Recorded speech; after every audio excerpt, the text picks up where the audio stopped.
Hey everyone, this is Roman Prokopchuk, and this is the Digital Savage Experience podcast. Today I have with me Nicholas Hinrichsen and Christopher Coleman. They started a company called Carlypso, aiming to build the Amazon for used cars.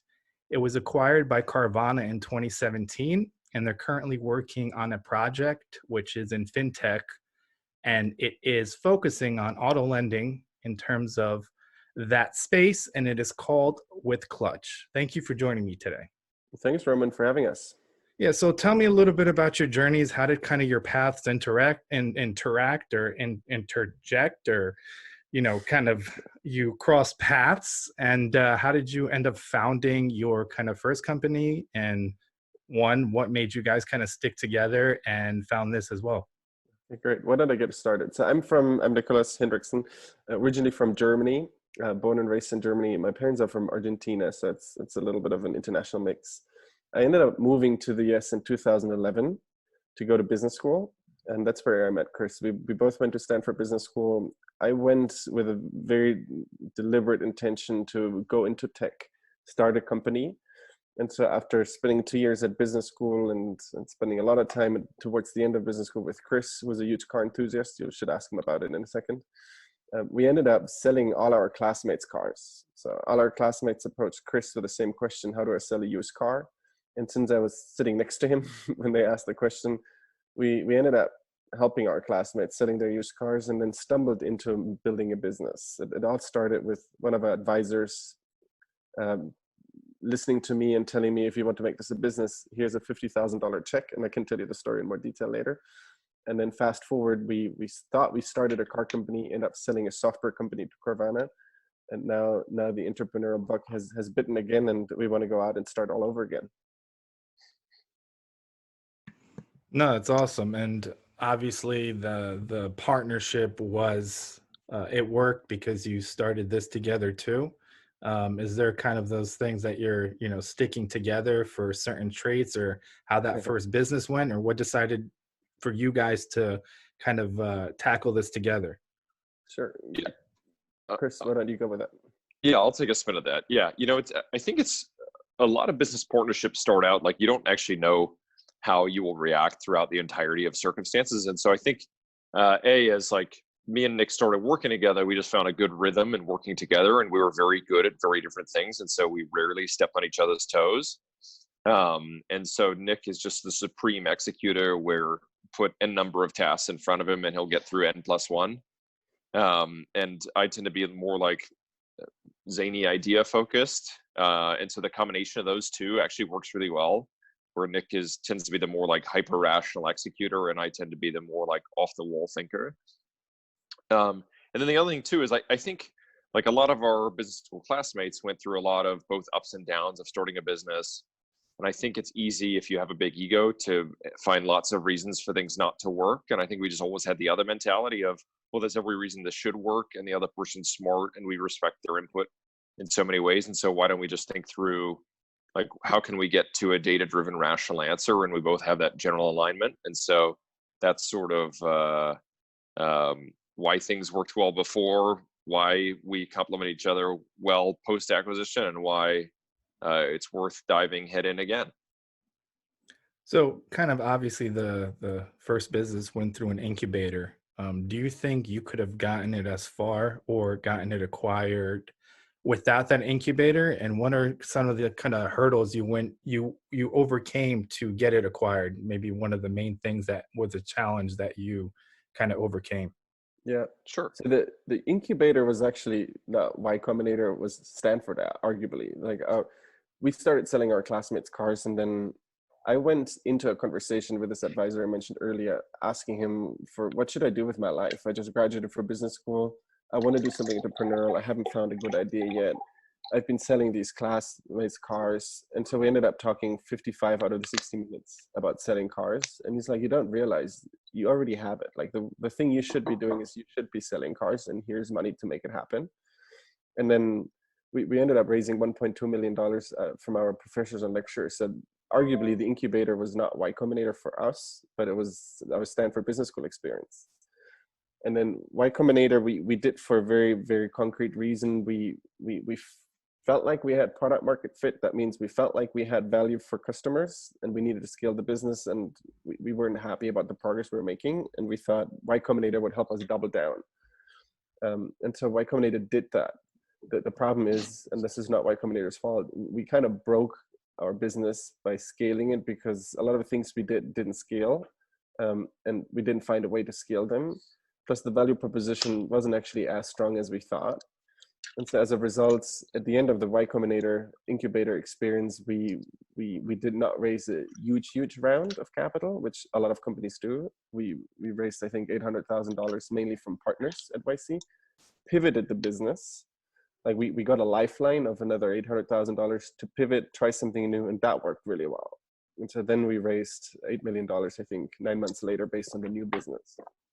And so what we had learned throughout both experiences, it was very consistent, is our strength, and we became better at it while doing it, was we're not embarrassed putting something in front of customers to learn. Like we move very fast, we learn very quick. We're detail oriented when need be, but we're also willing to just go by intuition and have strong convictions to learn quickly. And I think in a startup, that's the most important thing. You have to have like a vision, a long-term conviction of how the world should look like. That's the overarching, like the mission and vision and the why. But then the day-to-day requires you to learn a lot and move quickly and try a lot of things. And so I think we were good at it, and we became much better at it through the two experiences. So why now kind of the pivot to the fintech space in terms of auto lending? Did you find a need? Was it something you're kind of passionate about or went through? What made you kind of go in that direction in terms of founding WithClutch? Yeah, I think, this is an idea that has been itching with us for a long time. And so we saw firsthand how it impacted consumers. And so one of the things to keep in mind when you get an auto loan is when you get an auto loan, there's two things that are predominantly sort of impacting you. One is the dealer actually has a lot more information than you do around which loans are available. And so even from day one, and we face this being a dealer ourselves, like the dealer is choosing between a loan that's best for the consumer and a loan that's best for the dealership. And so inherently, like dealerships are low margin, hard businesses. And so, they're trying as much as they want to be the consumer advocate in every way. The reality is they choose things that are best for them often. And so even on day one, many consumers end up in loans which are not the best loan they could have got for themselves. And then two, there's like two types of customers who typically end up in segments, in sort of what I'll call like worse credit segments. And so there's situationally bad credit, and then there's behaviorally bad credit. And so there's a lot of people who just through circumstance or bad luck or a combination thereof end up with bad credit. And so the moment they go to get their auto loan, at that moment in time, they're paying a high interest rate because they're evaluated just for that moment in time. But that doesn't mean for the next 72 months, you need to pay for those decisions.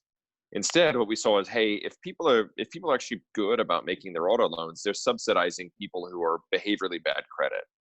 And so instead of doing that, we thought, can we not just cherry pick this audience and say, hey, actually you've demonstrated good behavior for a while.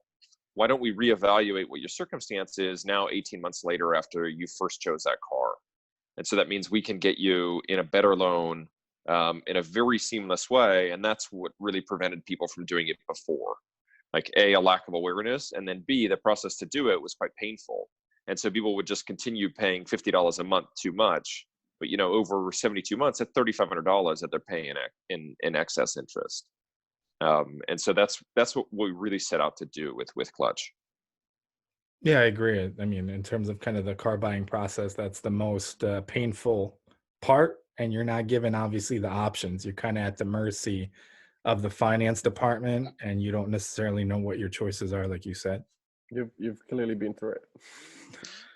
Yeah, a few times. I mean, I think my next car, when I get it, I think I'm just gonna buy it outright, honestly, because I don't want to deal with nonsense. So, but or just run the car I have into the ground and figure it out. But both works. So, what motivates you guys to succeed currently? I'm curious to hear what Chris answers. Why don't I start? So I think I got lucky so many times in life. So just in the last, say, 7 years or so. Getting into Stanford is arguably a lot of luck. That's at least how I perceive it. And then I made a ton of friends, met these incredibly interesting, impressive, very inspiring.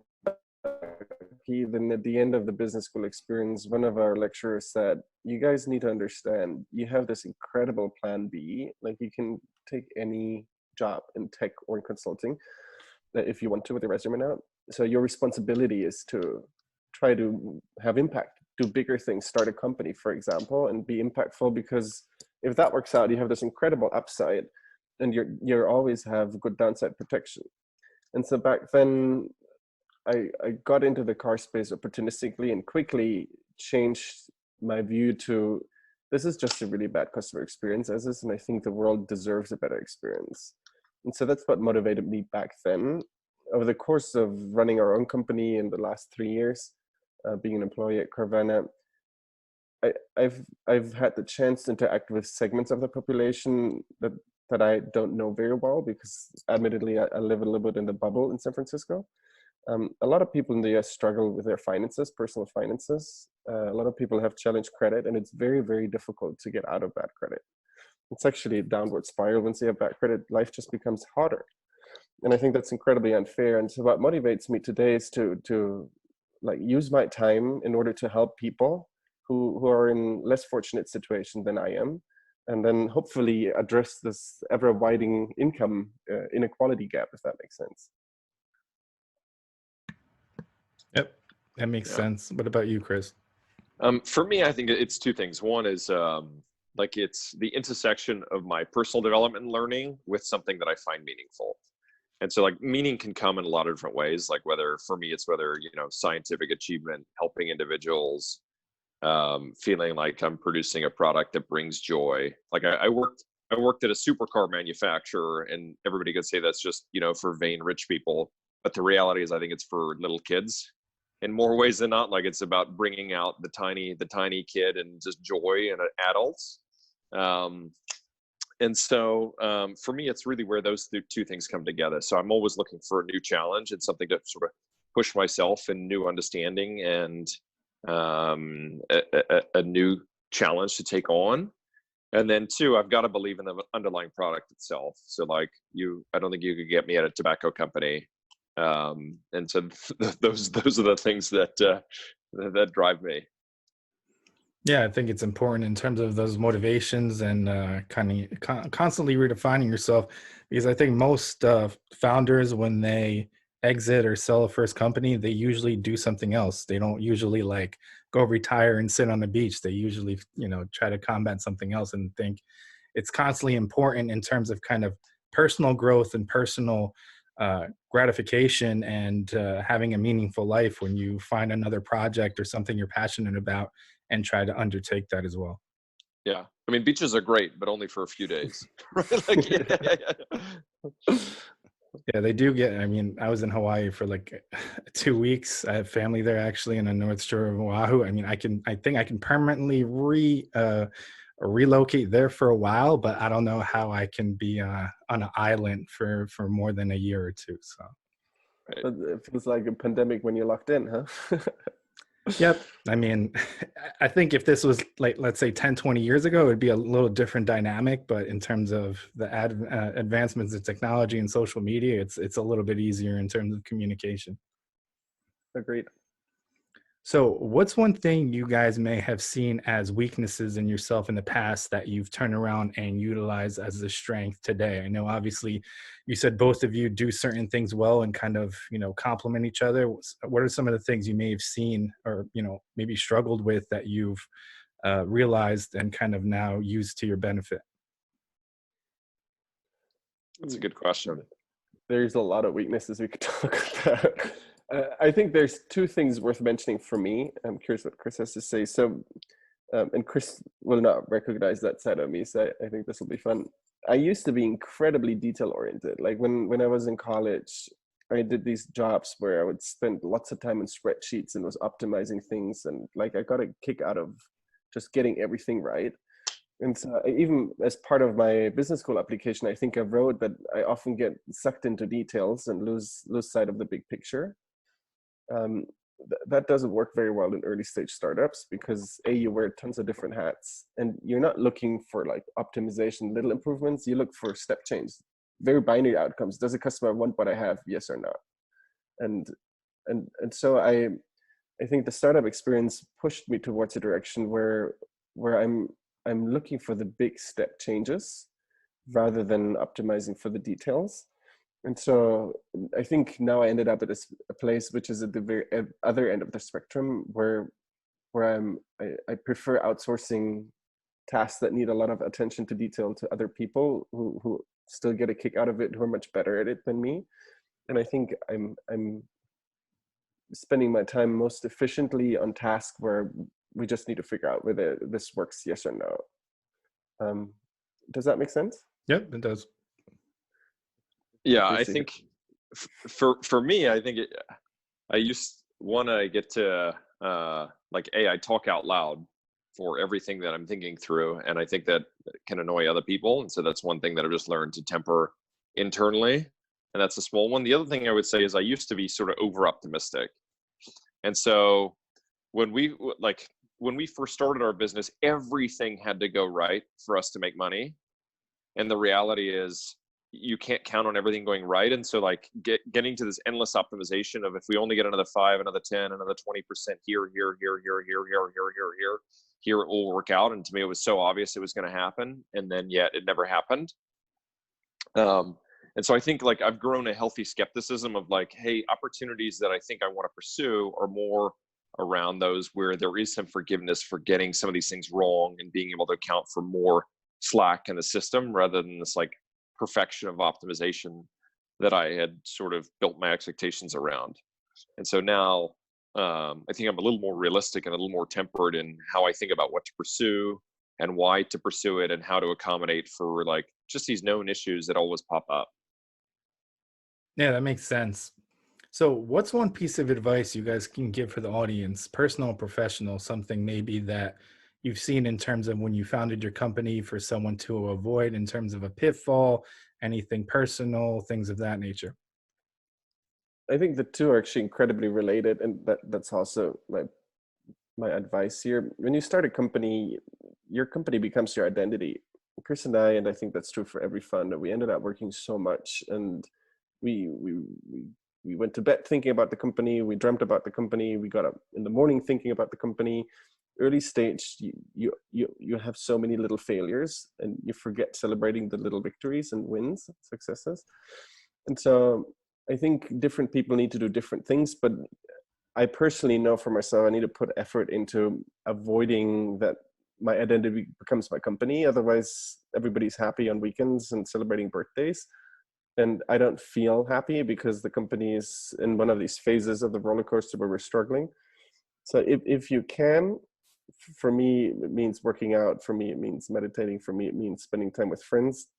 Try to make a very deliberate effort in separating personal life and the company, because you need like this time to recharge, and that's what friends and free time is for. And if you spend that same time worrying about the same company that you're trying to build, then that will be a very unhealthy dynamic.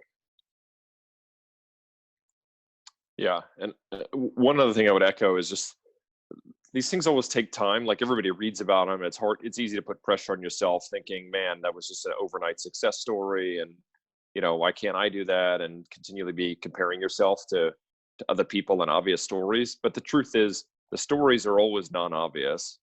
A, like they're only obvious in retrospect. And then B, these things just take a lot of time.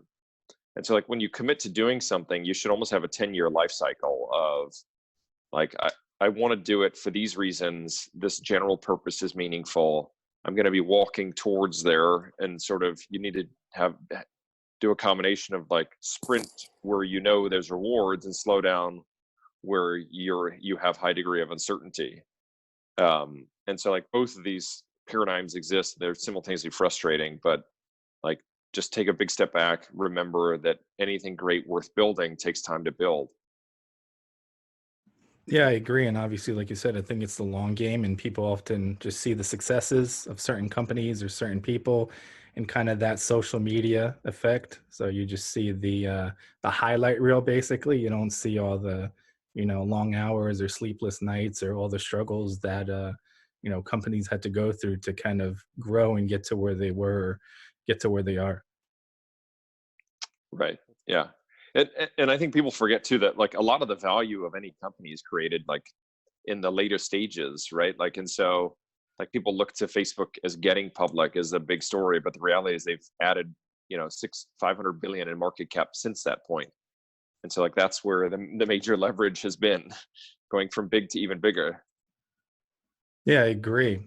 And then I oftentimes talk about kind of the mental health and just mental health in general of startup founders, company founders, executives. How important has that been to you? Because obviously the kind of entrepreneur games, being a founder is a lonely road. So how are you kind of been able to keep your mental health kind of in check and, focused? Two thoughts here. There's this there's this really good article from one of the big venture capitalists, Ben Horowitz, that's titled "The biggest challenge of a startup founder is to manage your own psychology." And I would argue there's a lot of truth to that. My first thought is like I don't think I could do this by myself. It's just too hard. And then having Chris as a partner, for so many reasons, we're very complementary. We're very good friends, but we also have times where one person feels like devastated and the other one feels like a high, and vice versa. And so having a partner to balance out these roller coaster rides, I think that's incredibly important, both for the business but for your own sanity as well. And then, as I said earlier, it's important to distinguish between personal life and your startup and your profession. Basically, the most successful founders, they feel fearless when they work in the business. And so in order to be fearless and like be really aggressive in a positive way, you need this balance. You need to be able to come home and know that you're in a good place. There's a community taking care of you. And so that's, I think, incredibly important.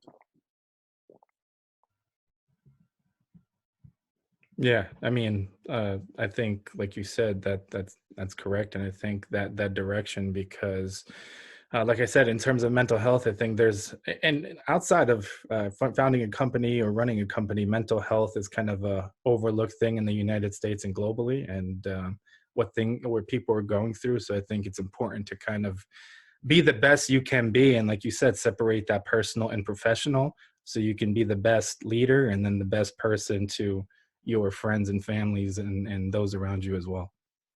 It's interesting what you said, because so you said mental health is a little bit neglected in the US. I actually think the US is doing a much better job at it than Europe. In Germany, for example, people don't go to the therapist, and if they do, they don't talk about it. Huge stigma. It's so bad that if you do go to the therapist and you have your public health insurance pay for it, like it's public record, and all of a sudden you'll have problems getting like renewing your health insurance. You have problems getting a life insurance. And it should be the other way around, right? People seeking help and working on themselves should be at lower risk. And so there, I applaud the US, at least the sides of the coast, New York and San Francisco, for being very progressive. I have friends who work in this space, and I think it's impressive what they do. So there's always need for more, but the US actually is a little bit ahead of at least Europe, to the extent I can comment on it. Yeah, I think there's certain stigmas, especially in, I guess, Central Europe, especially I'm from Eastern Europe, where people don't necessarily talk about their feelings, or they're very stoic. So, I mean, there's oftentimes I have to kind of force myself in terms of like smiling or being a little bit more upbeat, because I may be like inside super happy, but people around me is like, why is he like, what is he upset, or he's not enjoying the situation that's going on. So I think there's a lot It's of super that going on. culturally, yeah. Yep. I have a good friend, funny that you said that, a very good friend of Chris and mine, actually. He worked in Moscow for a while, and so he would leave his apartment, go to the little kiosk with a smile on his face, order coffee and a newspaper, and people were really rude to him. And one day he had a really bad day and was really short, so like, newspaper, coffee, please. And all of a sudden, for the first time, the guy working at the kiosk smiles back at him and greets him. And then he's like, what's going on? He's like, well, today's the first time you're not laughing about me, so that makes me happy. He's like, I was just happy. He's like, yeah, culturally, that it looked like you were laughing about me.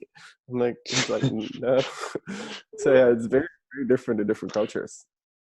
Yeah, I mean, that's interesting to really understand also if you're doing business globally to understand those kind of cultural differences and how you interact in terms of having kind of emotional empathy and building on your kind of emotional IQ as well to kind of read those Yeah. signals. Yeah. So I really appreciate you guys stopping by today. Can you let the audience know how they can find you or how they can find more about your current business venture? Sure. So Chris, they can find Chris at me. They can find at LinkedIn. Chris is Chris Coleman. I myself, Nicholas Hinrichsen. Love to connect, increase the community, help where we can, get feedback. Feedback is a gift. So if anybody has thoughts, we would consider it a gift. So thanks for that. And our new company is called WithClutch, www.withclutch.com. And if you want to refinance your auto loan or just check in and see if you can save on your monthly payments, feel free to stop by.